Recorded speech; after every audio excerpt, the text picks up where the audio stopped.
healthy right now either. So there's a frustration that Kyrie of, okay, we don't have the experience in these guys making mistakes on defense, then coaching, and also health.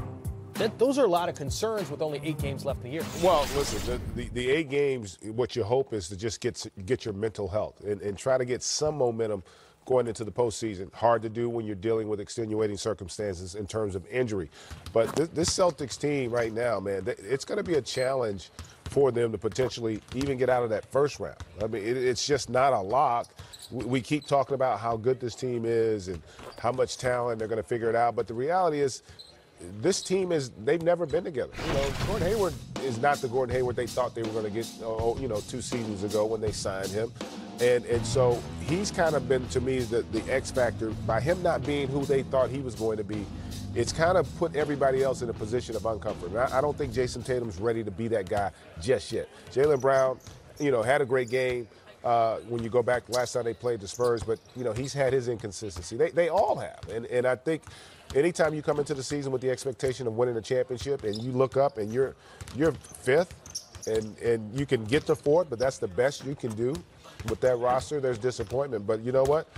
Kudos to Milwaukee, Toronto, and Philadelphia, because those teams all went out, they made moves, they got better off-season and during the season, and they're continuing to excel and go up. And right now, this Celtics team, they're looking like they're just putting their chin out, waiting for somebody to take them out. And even when you say in 5th, because the Pacers, they came into today with 4 losses in a row, so that hasn't hurt the Celtics in the sense of they could still get home court advantage in the first round if they make a push throughout the later part of the season. But as we came into the show with, the Pacers looking like they're going to get a victory against the Nuggets. So now, is there a little bit more pressure on tonight's game after the things that Kyrie said, things that Brad Stevens said, and now Indiana getting a win? You don't want to fall 2 games back of having to be on the road in that first round. Yeah, I will say this team would be comfortable having to go and win a game in Indianapolis. I still think they would win that series. Obviously not having Oladipo, but, Indy, they've got some talent. Bogdanovich has been the guy that I think gets the least amount of credit for the kind of year he's had for them this season. Sabonis, all their young players. Collison stepped up for them in a big way as well. I just think Boston, while I expect them to win that 4-5 matchup, whether they have home court or not, it's the next matchup that I don't know that they're going to be ready to take on. I don't know that they could beat one of those top 3 teams right now in that Eastern Conference. Having said that, Philly would be the one they probably want to see because they've had so much success against them over the last few seasons. Well, we saw what kind of headache Kemba Walker was to the Boston Celtics. That's a good nickname, headache. Yeah, well, he absolutely migraine for what he did last night.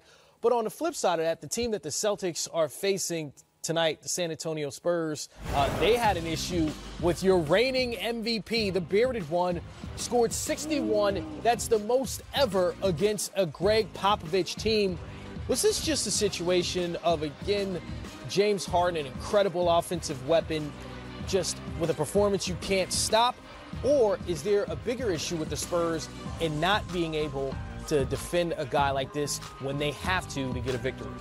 Well, listen, the Spurs, I've been very Spur-like this year. They only got 13 road wins. They've been a horrible road team. Remember, they had the rodeo trip. They go 1-7. And I think a lot of that is because while they've got a lot of young guys that have shown growth, you think about White, you think about Forbes, those guys aren't necessarily ready to make that next step to where you can become a contender. And I think that's where they're caught right now. I think DeRozan and Aldridge, for the most part, have been really good all season long.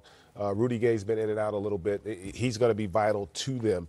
But, right now, they're safe in that 8 spot. They still can get all the way up to 5, I guess. But it's going to be a challenge for them once the postseason starts because I just don't know that they have enough firepower to be able to deal with some of the likes at the top of that Western Conference. When you say firepower, we think of the Rockets taking off after their struggle to start the year. They can clinch a playoff berth tonight with a victory and a Sacramento Kings loss. So, kudos to them. But out west, look, 4 games separate the Rockets and the 8th-seeded Spurs. The Clippers and Nuggets have the longest winning streaks and are moving right up. L.A.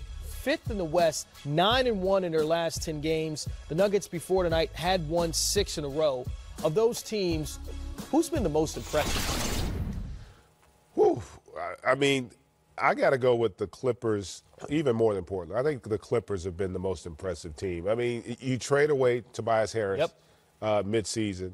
Danilo Gallinari basically stayed healthy all season long for them. Lou Williams and Montrezl Harrell, I think they're the highest scoring duo off the bench in league history.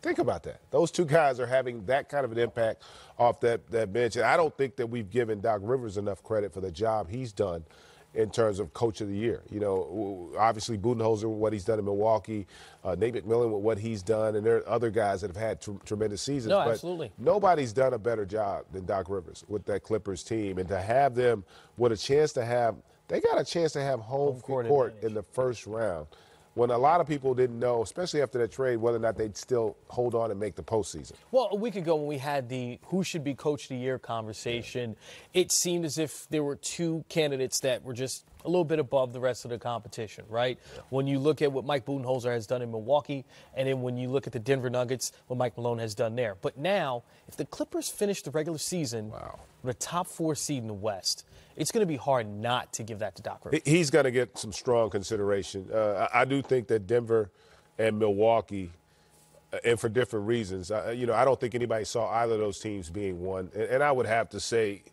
Denver is still the biggest surprise to be the one. I mean, they're a half game up right now. Over 70 games have been played. That's an amazing accomplishment for that team with all the injuries they've dealt with this season. So, but those two guys are, I think, head and shoulders above. But Nate's done a great job with what he's done in Indy. You know what? Nurse has done a really good job of facilitating. In his first year in Toronto. That roster, also having all those games that Kawhi has missed, they haven't really skipped a beat. Kenny Atkinson, what he's done in Brooklyn. There have been a lot of guys. Even Dwayne Casey hadn't gotten a lot of talk. That team looked like they weren't going anywhere fast midway through the season. Now, all of a sudden, they're locked to be in the postseason, potentially, if they can finish strong. So it's been a lot of good jobs done coaching-wise, but I think those two at the top of the conferences are the odds-on favorites. So basically half the league, the coaches deserve a pat on the back. Whoever gets the award is the I don't think Brad Stevens would get it this year. I don't think his players would vote for him based on the comments we heard last night. That didn't come across well. I feel like there was a shot fired there. How many shots will be fired between the Spurs and the Celtics? That game tips off at 7:30.